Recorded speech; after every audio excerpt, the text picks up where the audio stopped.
আমরা কখনো চিন্তা করেছি যে কার্বনের যোজনী কেন 4 বা ফসফরাস কেন তার যোজনী 3 বা কখনো 5 প্রদর্শন করে, বা সালফার কখনো 2, 4, 6 প্রদর্শন করে? আজকে আমরা এই লেকচারতে আমরা ডিসকাস করার চেষ্টা করব যে কার্বন তার যোজনী কেন 4 প্রদর্শন করে, বা ফসফরাস কেন পিএইচ 3 এক্সিস্ট করতে পারে বাট পিএইচ 5 হয় না, বাট পিসিএল 3 হয়, পিসিএল 5 ও হয়। তো এই টপিকগুলো আজকে আমরা ডিসকাস করতে পারবো। চলো আমরা লেকচারটা শুরু করি। হয় এক্সাইটেশন থিওরি। তাহলে আমরা যে থিওরি এক্সপ্লেন করব তার নাম কি? Excitation theory. তো চলো শুরু করি এক্সাইটেশন থিওরি। আচ্ছা, আমরা সবাই জানি যে covalency is nothing but number of bond formation. তাহলে কোভ্যালেন্সি এটা মানে আমরা জানি number of covalent bond, number of covalent bond, কতগুলো কোভ্যালেন্ট বন্ড বানাবে সেটা হচ্ছে কোভ্যালেন্সি। এখন আমরা চিন্তা করি কার্বনের কথা, ভাবেন কার্বন। তাহলে আমার কাছে মনে করেন কার্বন আছে, এটা হচ্ছে গ্রাউন্ড স্টেটের কথা বলতেছি। তাহলে কার্বনের ক্ষেত্রে আমি যদি ইলেকট্রন বিন্যাস করি, আমরা সবাই জানি 6, তাহলে 6 থাকে ইলেকট্রন, তার মানে 1s2 2s2 2p2। এখন যেহেতু 2p2 আছে, তার মানে আমি বলতে পারি এই ক্ষেত্রে যে এরকম, this is your P orbital 1 2 3, তার মানে দিস ইজ 2p, তাহলে এখানে একটা ইলেকট্রন, এখানে একটা, এখানে ফাঁকা। অ্যাকর্ডিং টু দিস, এখানে কয়টা আছে আনপেয়ার ইলেকট্রন, অযুগ্ম ইলেকট্রন? দুইটা।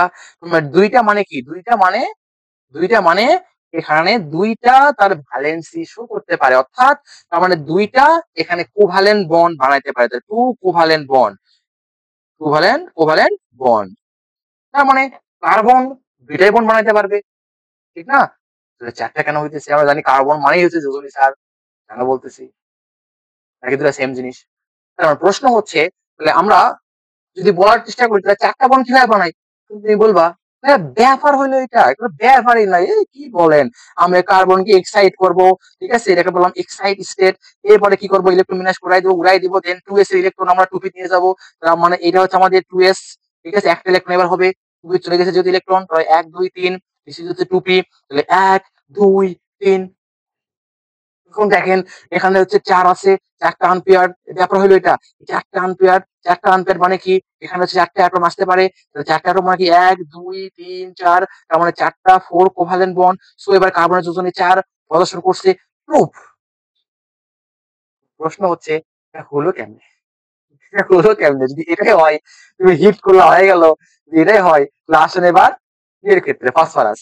ধরেন এই হচ্ছে ফসফরাস, তাহলে ফসফরাসের যদি কথা বলি তাহলে 15 আছে ইলেকট্রন, এই হচ্ছে আমাদের আহ আমরা চাচ্ছি হচ্ছে গ্রাউন্ড স্টেট, তার মানে জিএস, এই ইলেকট্রন বিন্যাস 1s2, তারপরে হচ্ছে 2s2, 2p হচ্ছে 6, 3s2, 3p3।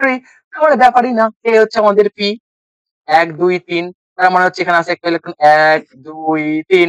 সো এখানে একটা অ্যাটম আসবে, একটা দুটা তিনটা, তার মানে কোভ্যালেন্স এখানে 3, কোনো সমস্যাই নাই। তখন বলবেন যে ভাইয়া 5 হবে, 5 কিভাবে হবে? তাহলে 5 হবে এভাবে, এক্সাইট করতাম, ইলেকট্রন উড়াই দিতাম, এস থেকে হচ্ছে পিতে মানে ডিতে নিয়ে যেতাম, 3 এখানে ফাঁকা আছে। ভাইয়া হচ্ছে কেমন? সবার ক্ষেত্রে তো হিট করলাম, এনিথিং যোজনী 2 3 5 10 100, আর আমরা আসলে হিট করি না। আমরা এই জিনিসটাই বোঝার চেষ্টা করবো যে আমরা করি, ঠিক আছে? তো এই যে আমরা এক্সাইটেশন করব, তাহলে এখন আসি, তাহলে এই এক্সাইটেশন করার জন্য কিন্তু আসলে এনার্জি রিকোয়ার্ড। কারণটা হচ্ছে জানি না, লেখা লিখে দেখে। তো আমরা যেহেতু এক্সাইটেশন করতেছি, তাহলে এই এক্সাইটেশনটা মানে কিন্তু এনার্জি রিকোয়ার্ড। কেন লাগবে আমি বলতেছি, এখানে হচ্ছে এনার্জি রিকোয়ার্ড, তাহলে এনার্জি হচ্ছে রিকোয়ার্ড। যেহেতু এনার্জি এখানে প্রয়োজন, কেন প্রয়োজন আগে লিখে দিই। যেহেতু এনার্জি প্রয়োজন, এটাকে আমরা বলি এন্ডোথার্মিক প্রসেস। যারা কেমিস্ট্রি দিয়ে পড়াশোনা করে তারা আমরা আসলে এটাকে এন্ডারগনিক, এটাকে বলা হয় এন্ডারগনিক।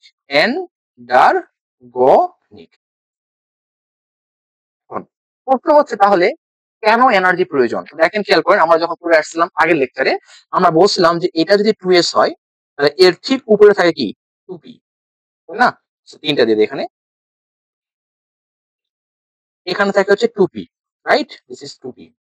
এখন চিন্তা করেন তো, যেহেতু আমার কার্বনের কথা যদি ভাবি, 2s ইলেকট্রন কিন্তু আমি 2p নিয়ে যাবো, তবে কিন্তু 4 হবে। তার মানে বিষয়টা দাঁড়ালো এরকম যে এখান থেকে যদি ইলেকট্রন এখানে নিয়ে যেতে হয়, তার মানে এখানে এনার্জি রিকোয়ার্ড। আমি বলতে পারি এখানে ডেল্টা ই লাগবে, কারণ এখানে এনার্জি দরকার, রিকোয়ার্ড, রাইট? প্রশ্ন হচ্ছে এই এনার্জি আসলো কিভাবে? আসলো তাহলে ফসফরাসের ক্ষেত্রে কখন হচ্ছে এই এনার্জি আসবে, কখন এই এনার্জি আসবে না? এটাই তো আমাদের ইস্যু বা বিষয়, রাইট? তাহলে এই যে এক্সাইটেশন যে হচ্ছে, এই এক্সাইটেশনটা দুইভাবে হইতে পারে। একটাকে বলা হয় ফ্রি এক্সাইটেশন, আর একটাকে বলা হয় ফোর্স এক্সাইটেশন।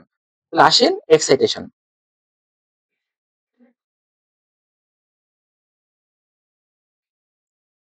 এই এক্সাইটেশনটা দুইভাবে হইতে পারে। আমরা একটাকে বলবো হচ্ছে free excitation, free excitation, excitation. আর আরেকটাকে বলি আমরা ফোর্স এক্সাইটেশন, ফোর্স এক্সাইটেশন। এখন আসেন এবার বোঝার একটা চেষ্টা করি। যেমন ধরেন আমি যদি কার্বনের কথা বলি, ধরেন এটা হচ্ছে আমাদের 2s আর এটা হচ্ছে আমাদের 2p, নাথিং বা 2p। তো এখন আমরা 2s এর ইলেকট্রন, 2s এর যদি ইলেকট্রন আমরা এখানে আনার চেষ্টা করি ap তে, তাহলে দেখা গেছে কি এরকম যে 2s এবং 2p এর মধ্যে এনার্জি গ্যাপটা খুবই কম, ভেরি স্মল এনার্জি গ্যাপ। তার মানে ভেরি স্মল, এটা লিখে দেই ভেরি স্মল। যেহেতু very small energy gap, energy gap খুবই কম, এনার্জি গ্যাপ খুবই কম হওয়ার জন্য কার্বন অ্যাটমটা সারাউন্ডিং থেকে এনার্জি শোষণ করে অ্যাবজর্ব করে তার 2s ইলেকট্রন কুপিতে ইজিলি মাইগ্রেট করতে পারে। তার মানে স্মল হওয়ার জন্য সে কি করে সারাউন্ডিং থেকে হিট অ্যাবজর্ব করে। তাহলে সারাউন্ডিং, ঠিক আছে, থেকে হিট অ্যাবজর্ব করে, থেকে হিট অ্যাবজর্ব, অ্যাবজর্ব করে। যেহেতু সারাউন্ডিং থেকে হিট অ্যাবজর্ব করে, দ্যাটস ওয়াই তার ইলেকট্রন প্রমোশন হওয়া সম্ভব, কোনো সমস্যা নাই। আর ভাইয়া আসেন তো, হোয়াট অ্যাবাউট ফসফরাস? চিন্তা করে দেখেন, এই হচ্ছে, তবে এটাকে বলবো কিন্তু ফ্রি এক্সাইটেশন, কারণ নর্মালি হয়ে যাচ্ছে, nothing but this nothing but free excitation. এটা বলবো আমরা ফ্রি এক্সাইটেশন। এই পুরো ফেনোমেননটাকে বলবো ফ্রি এক্সাইটেশন। এবার আসেন ফোর্স, ফোর্স কেমন হয় দেখেন।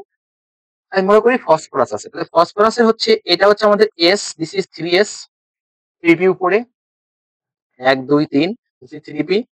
3d কিন্তু আরো উপরে, আমি পড়ে আসছিলাম তাই না, যখন আমরা পড়ছিলাম হচ্ছে শিল্ডিং ইফেক্ট। এটা হচ্ছে আমাদের 3p, 3d, sorry, nothing but হচ্ছে 3d, রাইট? এখন ইমাজিন করেন তো ভাই, যদি এই ইলেকট্রন আমার এখান থেকে এখানে আনতে হয়, লেটস সে এখান থেকে যদি এখানে আনতে হয়, দেখেন তো এবার এনার্জি গ্যাপটা কি অনেক বেশি না? তার মানে এখানে এনার্জি গ্যাপ অনেক বেশি, ডেল ই ভেরি লার্জ, ডেল ই ভেরি লার্জ হওয়ার জন্য এখানে ফ্রি এক্সাইটেশন হওয়া সম্ভব না, এখানে করতে হবে ফোর্স এক্সাইটেশন, অর্থাৎ জোর করতে হবে। জোর করা মানে কিছু একটা ইফেক্ট আছে আমরা দেখবো, তার মানে এখানে নর্মাল অবস্থায় পসিবল না। তার মানে আমি যদি এনএস থেকে, মনে করি এনএস, এনএস থেকে ইলেকট্রন যদি আমরা থ্রি দিতে আনতে চাই, এটা নর্মাল অবস্থা সম্ভব না, কারণ এনার্জি গ্যাপ অনেক বেশি, হিট দিচ্ছি না, মাইন্ড ইট, পসিবল না।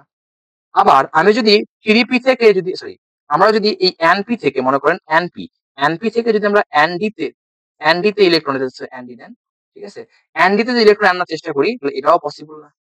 এটাকে বলো ফোর্স এক্সাইটেশন, এনার্জি গ্যাপ অনেক বেশি। তার মানে যেহেতু এখানে পসিবল না, তার মানে এখানে করতে হবে ফোর্স এক্সাইটেশন, ঠিক আছে। এখন আসি কন্ডিশন ফর এক্সাইটেশন, যে কখন এক্সাইটেশনটা ঘটবে। তাহলে লিখে ফেলি কন্ডিশন ফর এক্সাইটেশন। তাহলে কন্ডিশন ফর এক্সাইটেশন, কখন এক্সাইটেশন হওয়া পসিবল। তাহলে দুইটা কন্ডিশন আছে, একটাকে বলবো আমরা প্রাইমারি কন্ডিশন, যেটা থাকাই লাগবে, কমন সেন্সে দেখো আনসার হবে, টেনশন নাই, প্রাইমারি কন্ডিশন। আর আরেকটাকে বলবো আমরা সেকেন্ডারি কন্ডিশন, সেকেন্ডারি কন্ডিশন, ওকে, কন্ডিশন। আচ্ছা এখন আসেন প্রাইমারি কন্ডিশনটা কি, একটা সেকেন্ডারি কন্ডিশন। প্রাইমারি কন্ডিশনটা কি? প্রাইমারি কন্ডিশনটা হচ্ছে ভ্যাকেন্ট অরবিটাল থাকা লাগবে, তার মানে presence of, presence of, presence of vacant orbital, vacant orbital, vacant, ঠিক আছে, অরবিটাল। এখন মনে করেন দেখেন, যদি ভ্যাকেন্ট অরবিটাল না থাকে, তাহলে কিভাবে এক্সাইটেশন করবে? এক্সাম্পল দেই, যেমন মনে করেন আমার কাছে আছে নাইট্রোজেন, তাহলে আমরা সবাই জানি 7টা প্রোটন সংখ্যা। এবার যদি ইলেকট্রন বিন্যাস করি, তাহলে 1s2, 2s2, আর এখানে লিখলাম হচ্ছে 2p, 3 হয়, তাহলে এই একটা, দুইটা, তিনটা, দিস ইজ 2p। এখন ভাবেন তো, যদি আমার এই ইলেকট্রনটা এখান থেকে যদি এখানে আনতে হয়, পসিবল না, কারণ অলরেডি ইলেকট্রন আছে। আর এখানে কি 2d কি পসিবল? 2d তো হবেই না, কারণ ইলেকট্রন এখানে নিয়ে আসাও সম্ভব না। তার মানে ভ্যাকেন্ট অরবিটাল থাকা এখানে লাগবে। তার মানে যেহেতু এখানে 3টা আছে, তার মানে দ্যাটস ওয়াই এর যোজনী তখন 3 প্রদর্শন করবে বা কোভালেন্সি 3 প্রদর্শন করবে। তার মানে নাইট্রোজেন এরকম 3টা সিঙ্গেল বন্ড বানাবে। ঠিক আছে? যেহেতু এখানে এটা কিন্তু পার্টিসিপেট করতেছে না আমাদের এক্সাইটেশনে, এখানে লন পেয়ার আকার থাকতে পারে। এখন এই লন পেয়ার কাউকে ডোনেট করতে পারে, তার মানে যখন কোঅর্ডিনেশন বন্ড হইতে পারে, তার মানে মোট এখানে 4টা বন্ড হওয়া পসিবল। তার মানে কখনোই নাইট্রোজেন তার যোজনী 5 প্রদর্শন করবে না, সবসময় 4 প্রদর্শন করবে, রাইট? ম্যাক্সিমাম। ঠিক আছে? এবার আসি সেকেন্ডারি কন্ডিশন। তাহলে সেকেন্ডারি কন্ডিশন যেটা আছে এটা আমরা বলবো lowering of energy gap between orbitals. তাহলে লিখবো হচ্ছে lowering of energy gap between orbitals. তাহলে অরবিটালের মধ্যে আমরা এনার্জি গ্যাপটাকে লোয়ারিং করার চেষ্টা করব, লোয়ারিং, ঠিক আছে, কমানোর চেষ্টা করব। এই যে আমরা এনার্জি গ্যাপটা কমাবো, এটাকে বলা হয় চার্জ কন্ট্রাকশন। তার মানে due to presence of charge contraction কেমনে আমরা দেখবো? এই চার্জ কন্ট্রাকশনের জন্য আসলে কি হয়, এনার্জি গ্যাপ গুলা কমে যায় অরবিটালের মধ্যে, তখন আসলে পসিবল হয়। যে আমরা যে কন্ট্রাকশন যে ফিনোমেননটা করতেছি, এই কন্ট্রাকশন ফিনোমেননকে আবার দুই ভাগে ভাগ করা যায়। একটাকে বলা হয় হচ্ছে পিরিয়ডিক কন্ট্রাকশন, আর এটাকে বলা হয় হচ্ছে চার্জ কন্ট্রাকশন। আসেন তাহলে আমরা লিখে ফেলি কন্ট্রাকশন। তাহলে আমরা এই কন্ট্রাকশন থিওরি পড়া ট্রাই করবো, কন্ট্রাকশন থিওরি। এই কন্ট্রাকশন থিওরিকে আমরা দুই ভাগে ভাগ করি। একটাকে বললাম আমরা হচ্ছে পিরিয়ডিক কন্ট্রাকশন।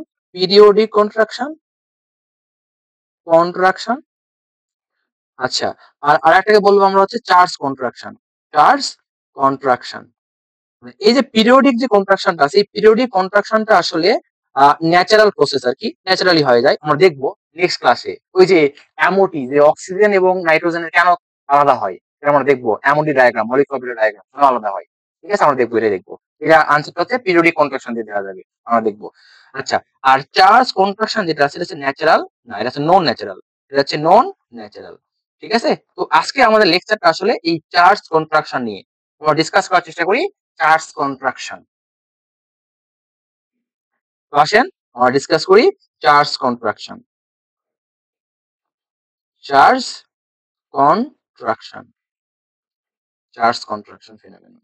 আচ্ছা, তো আসেন, মনে করেন আমার কাছে এ আছে, নিউট্রাল স্পিসিস। তাহলে এ যদি থাকে, এটা একটা রেডিয়াস থাকবে। তাহলে আমরা জানি সবাই যে অ্যাটমটা মনে করেন স্ফেরিক্যাল। তাহলে এই সেন্টার থেকে এই পর্যন্ত যে দূরত্ব, এটা আমাদের কি রেডিয়াস। তো মনে করেন এই রেডিয়াসটা মনে করেন আর নট, ফাইন। এবার মনে করেন এই এর উপরে প্লাস চার্জ এসছে ডেল প্লাস, রাইট? যখনই ডেল প্লাস চার্জ আসবে, তখন কিন্তু প্লাস আসা মানে কি, নিউক্লিয়াসের এবার কিন্তু অ্যাট্রাকশন বেড়ে যাবে, কারণ হচ্ছে প্লাস আসছে। তার মানে নিউক্লিয়াস কি হবে, মোর পাওয়ারফুল। তাহলে নিউক্লিয়াস বেশি পাওয়ারফুল হওয়ার জন্য বেশি আকর্ষণ করবে, বেশি আকর্ষণ করে আকারটা একটু যাবে, ছোট আসবে। তার মানে বলতে পারি আকারটা হয়ে যাবে ছোট। তার মানে এটা বর্তমান তার আকার, এ হচ্ছে তার আকার, দেখেন ছোট হয়ে গেল, ফাইন। আচ্ছা, তাহলে এখান থেকে এটুকু হচ্ছে আমাদের কি radius, this is nothing but হচ্ছে আর নট। এবার যদি আমাদের কাছে ডেল মাইনাস থাকে, ডেল মাইনাস মানে কি, এবার নিউক্লিয়ার চার্জ কিন্তু কমে যাচ্ছে। তাহলে কমে যাওয়ার অর্থটা হচ্ছে এবার সাইজ হয়ে যায় বড়, এই ধরনের হচ্ছে বড় সাইজ। এবার এটা হচ্ছে তার রেডিয়াস, যেমন আকারটা হচ্ছে বড়। এখন এটা হওয়ার জন্য কি ঘটনা ঘটবে, আসেন। তো আমরা সবাই জানি, ধরেন এটা হচ্ছে নিউক্লিয়াস। নিউক্লিয়াস যদি হয়, তাহলে এখানে মনে করেন আছে হচ্ছে এটা এনএস অরবিটাল,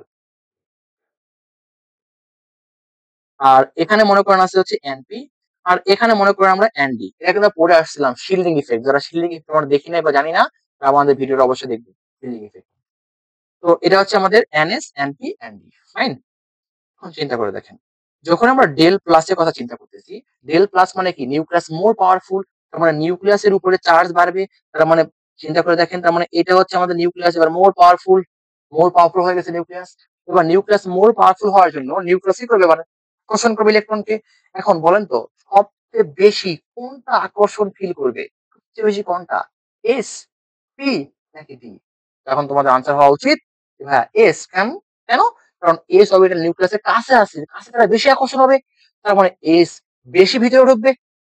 বাট না ভাই, আনসারটা এমন হবে না, যে এসটা আসলে কম আকর্ষণ ফিল করবে, মানে আকর্ষণ ফিল বেশি করবে, বাট কম কাছে আসবে। কেন? দেখেন, কারণটা হচ্ছে এর ভিতরে কিন্তু আসলে আমাদের n-1 যে যে উপশক্তি মানে শক্তি স্তরটা আছে সেটা কিন্তু কমপ্লিটলি ফিল্ড, এটা কিন্তু ফিল্ড আছে। তো ফিল্ড থাকার জন্য হবে কি, তো এটা তো নিউক্লিয়াস দ্বারা আকর্ষণ করবেই, আকৃষ্ট হবেই। আবার এই ফিল্ড যে আছে ইলেকট্রন দ্বারা, এই ইলেকট্রন কিন্তু আবার এই ইলেকট্রন গুলাকে এনএস এর ইলেকট্রন গুলাকে সে বিকর্ষণ করবে। তার মানে আকর্ষণ আছে বিকর্ষণ আছে, দ্যাটস ওয়াই এখানে আসলে কম পরিমাণ ভিতরে ঢুকবে। তার মানে ব্যাপারটা দাঁড়ালো এটা হচ্ছে আমাদের বর্তমান NS, this is nothing but NS. যেহেতু এনপি আরেকটু হচ্ছে বাইরে আছে, তার মানে এনপি আরেকটু ভিতরে ঢুকলো, এটা হচ্ছে আমাদের এনপি, রাইট। আর সবচেয়ে বেশি আকর্ষণ ফিল করবে কোনটা, এনডি, কারণ হচ্ছে এটা অনেক দূরে আছে, এখানে ভিতরে কোনো ইলেকট্রন নাই, দেখেন এই যে মাঝে কোনো ইলেকট্রনই আসলে নাই, ঠিক না? মানে বেশি পরিমাণ আকর্ষণ, এখানে বিকর্ষণ হবে না, বেশি পরিমাণ আকর্ষণ ফিল করবে, পিও কিন্তু বিকশিত হবে কারণ এই যে এনএস এর ইলেকট্রনটা।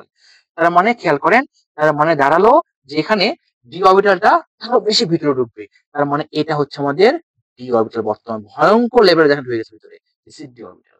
তার মানে বিষয়টা দাঁড়ালো কি, দেখেন তো, বিষয় দাঁড়ালো এরকম যে আগে এটা ছিল এনএস এবং এনডির মধ্যে এনার্জি গ্যাপ, এনএস এবং এনডির মধ্যে এনার্জি গ্যাপ।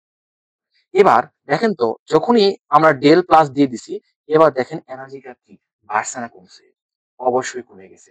যেহেতু এনার্জি গ্যাপ কমে গেছে, তার মানে energy gap low, that's why electron এখান থেকে এখানে নিয়ে যাওয়া পসিবল, ইলেকট্রন এখান থেকে এখানে নিয়ে যাওয়া পসিবল, যেটা আমরা নর্মাল অবস্থায় করতে পারতাম না। তার মানে কমন সেন্স হচ্ছে যখনই এখানে আমাদের প্লাস চার্জ আমরা আনতে পারবো, তখনই এনার্জি গ্যাপ কমে যাবে। এনার্জি গ্যাপ কমে যাওয়ার জন্য এক্সাইটেশন পসিবল, অর্থাৎ এনএস ইলেকট্রন আমরা এনডিতে নিয়ে যাওয়া পসিবল করতে পারবো, এনএস ইলেকট্রন আমরা এনডিতে নিয়ে যেতে পারবো, আবার ইয়ের ইলেকট্রন আমরা এনডিতে নিয়ে যেতে পারবো। It is contraction ফিনোমেনন। তাহলে দেখেন, চার্জ কন্ট্রাকশনের ফলে হলো কি, চার্জ কন্ট্রাকশন, চার্জ কন্ট্রাকশনের জন্য হলো কি, চার্জ কন্ট্রাকশনের জন্য হলো এরকম যে এটা আমার যদি অ্যাটম হয় এটা এ, এবার এটা যদি এনএস হয়, তাহলে এবার এনএস এবং এনডির মধ্যে এনার্জি গ্যাপ কিন্তু কমে গেছে, ঠিক আছে? তারা ডিউ টু যখন আমরা ডেল প্লাস চার্জ আনছি, তখন আসলে এনএস এর ভিতরে ঢুকছে, এনডি কিন্তু আরো বেশি ভিতরে ঢুকছে। তার মানে এরকম হচ্ছে এনার্জি গ্যাপ আমাদের কমে গেল, ঠিক আছে? অ্যাজ ওয়েল অ্যাজ এখানে, তার মানে দাঁড়ালো বিষয়টা এরকম যে এটা যদি আমাদের আগে এটা এনএস হইতো, এটা যদি এনপি হইতো, এনপি, আর এটা যদি আমাদের এনডি হইতো, আচ্ছা একটু উপরে দেই, যদি এনডি উপরে, এটা আমাদের এনডি পাঁচটা, this is nothing but ND. তার মানে যখনই এখানে বেল প্লাস চার্জ আসছে, তাহলে এস ভিতরে ঢুকবে, তাহলে এটা হচ্ছে নতুন আমাদের বাউন্ডারি এনএস, এটা পি আরো ভিতরে ঢুকবে, সরি, এটা হচ্ছে আমাদের এনপি, আর এনডি আরো ভিতরে প্রবেশ করে যাবে 2 5, নাথিং বাট এনডি। তার মানে ইলেকট্রন এখান থেকে এখানে যাওয়া পসিবল, সো এনার্জি গ্যাপ কমে গেল, সো এক্সাইটেশন হওয়া পসিবল, এটাকে আমরা বলবো ফোর্স এক্সাইটেশন। তার মানে যখনই আমাদের নিউক্লিয়াসের উপরে পজিটিভ চার্জ চলে আসবে, তখনই এক্সাইটেশন হওয়া পসিবল, তার নাম হচ্ছে ফোর্স এক্সাইটেশন। তার মানে চিন্তা করে দেখেন, এটা কিন্তু আসলে আমাদের পেনিট্রেশন আর শিল্ডিং এর কিন্তু ঠিক অপোজিট ফেনোমেনন। শিল্ডিং এর ফলে আমরা এনার্জি কে বাড়াইতাম, তাই না? আর কন্ট্রাকশন দিয়ে কি করলাম, আমরা এনার্জি কে কমায় দিলাম, রাইট? এবার আসেন অ্যাপ্লিকেশন, এটা অ্যাপ্লিকেশন যেটা আমরা জানার চেষ্টা করতেছি। তাহলে অ্যাপ্লিকেশন, অ্যাপ্লিকেশন, অ্যাপ্লিকেশন আসলে কি, একটু খেয়াল করেন দেখেন। তাহলে মনে করেন আমাদের কাছে পিএইচ 3 এটা হওয়া সম্ভব, তাই না? বাট PH5 এক্সিস্ট করবে না, কেন করতেছে না? কারণটা আমি বলছিলাম যে একটু আগে, দেখেন এই যে ফসফরাস এবং হাইড্রোজেনের মধ্যে আসলে ফসফরাস স্লাইটলি মোর ইলেকট্রোনেগেটিভ দেন হাইড্রোজেন। তার মানে এখানে আসবে ডেল মাইনাস, এখানে ডেল প্লাস। আমার ডেল মাইনাস মানে কি, আকার বড়, আকার বড় মানে কি, আমাদের এনএস এবং এনডির মধ্যে এনার্জি গ্যাপ কি বড়, এনার্জি গ্যাপ বড় মানে কি ইলেকট্রন এনএস থেকে এনডি যাওয়া সম্ভব না, এক্সাইটেশন সম্ভব না, সো ঠিক আছে, এটা এই জন্য পসিবল না। আর 3 তো নরমালি হবে, কারণ 3টা আনপেয়ার ইলেকট্রন আছে ফসফরাসের। আচ্ছা, তাহলে এখন মেন কথা দাঁড়ালো, যদি এখানে কোনো একটা অ্যাটম থাকে, তার মানে এই অ্যাটমের সাথে যে একটা অ্যাটম যুক্ত হবে, মনে করেন এখানে যুক্ত হচ্ছে বি, তার মানে এটা ইম্পর্টেন্ট পয়েন্ট হচ্ছে যে এই যে এটা যেটা আছে বি অ্যাটম হবে, এটা মনে করেন কেন্দ্রীয় পরমাণু সেন্ট্রাল অ্যাটম, তাহলে এই বি যেটা হবে, অবশ্যই অবশ্যই তখনই ফোর্স এক্সাইটেশন হওয়া পসিবল বা ম্যাক্সিমাম ভ্যালেন্সি হওয়া পসিবল, যখন এই বিটা হবে কি মোর ইলেকট্রোনেগেটিভ। তার মানে মোর ইলেকট্রোনেগেটিভ, ঠিক আছে, দেন এ। তার মানে যখনই যেহেতু বেশি ইলেকট্রোনেগেটিভ বি, মানে ইলেকট্রন কার কাছে আসতো, বি এর কাছে, তাহলে এটা হচ্ছে ডেল মাইনাস, এটা কি হচ্ছে ডেল প্লাস। ডেল প্লাস হওয়া মানে কি এনার্জি গ্যাপ কম, এক্সটেনশন পসিবল। আচ্ছা, তাহলে মনে করো তাহলে ফসফরাস আছে, তাহলে ফসফরাস আছে যদি আমাদের কোনো থাকে কি ফ্লোরিন, তাহলে কি এটা কি হওয়া সম্ভব? এটার ক্ষেত্রে কি ফোর্স এক্সেলেশন হওয়া সম্ভব? আনসার হচ্ছে ইয়েস, সম্ভব। কেন? কারণ এটা বেশি ইলেকট্রোনেগেটিভ, তার মানে এটা হচ্ছে ডেল মাইনাস, এটা কি আসতো ডেল প্লাস। তার মানে পি এফ থ্রি নর্মালি তো এক্সিস্ট করবে, তার মানে কোভ্যালেন্সি থ্রি, কোনো সন্দেহ এখানে নাই। পি এফ ফাইভ এটাও পসিবল, ঠিক আছে। তার মানে এটার ক্ষেত্রে কোভ্যালেন্সি, ফসফরাসের কোভ্যালেন্সি কত হবে? তিন অথবা পাঁচ, কোভ্যালেন্সি থ্রি অথবা ফাইভ, ঠিক আছে। আচ্ছা, similar PCL three possible, PCL ফাইভও পসিবল, রাইট, কারণ বেশি ইলেকট্রোনেগেটিভ, ঠিক কিনা? রাইট। যেমন জেননের ক্ষেত্রে চিন্তা করেন, জেনন নিষ্ক্রিয় গ্যাস, তারপরেও সে কম্পাউন্ড তৈরি করে, কেন করতেছে? কারণটা হচ্ছে যে বললাম, এর সাথে যখন বেশি ইলেকট্রোনেগেটিভ ফ্লোরিন আসবে, তখন কি হবে? এনার্জি গ্যাপ কমে দেবে, এসে ইলেকট্রন তখন দিতে যাওয়া পসিবল, আবার এই ইলেকট্রন দিতে যাওয়া সম্ভব। এই জন্য জেনন যে কোনো এখানে হইতে পারে, জেনন এক্সি এফ টু হইতে পারে, দেখার কথা, এক্সি এফ ফোর হইতে পারে, এক্সি এফ সিক্স হইতে পারে, এক্সি উ হইতে পারে, এও এফ ফোর, ঠিক আছে, এনিথিং। তার মানে অথবা এক্সি, ঠিক আছে, ও থ্রি হওয়া পসিবল। তার মানে কেন হচ্ছে এগুলা, এগুলা কেন হচ্ছে? আনসার সেম, যেটা আসলে এক্সাইটেশন হওয়া সম্ভব, ফ্রি এক্সাইটেশন, এক্সাইটেশন হওয়া সম্ভব, ফোর্স এক্সাইটেশন, ঠিক আছে। হোপ এটা টোটালি আমরা বুঝতে পারছি। তাহলে আজকে ক্লাসে আমরা এতটুকু শিখলাম যে কেন পরমাণু তার ম্যাক্সিমাম ভ্যালেন্সি শো করতে পারতেছে, ঠিক আছে, যাকে আমরা বললাম এক্সাইটেশন থিওরি। তাহলে হোপ আমরা ক্লাসটা খুবই সুন্দরভাবে বুঝতে পারছি। নেক্সট ক্লাসে আমরা নেক্সট টপিক ডিসকাস করব, আর অ্যাডভান্স টপিক। পড়াশোনা করতে থাকো, তখন অল দ্য বেস্ট।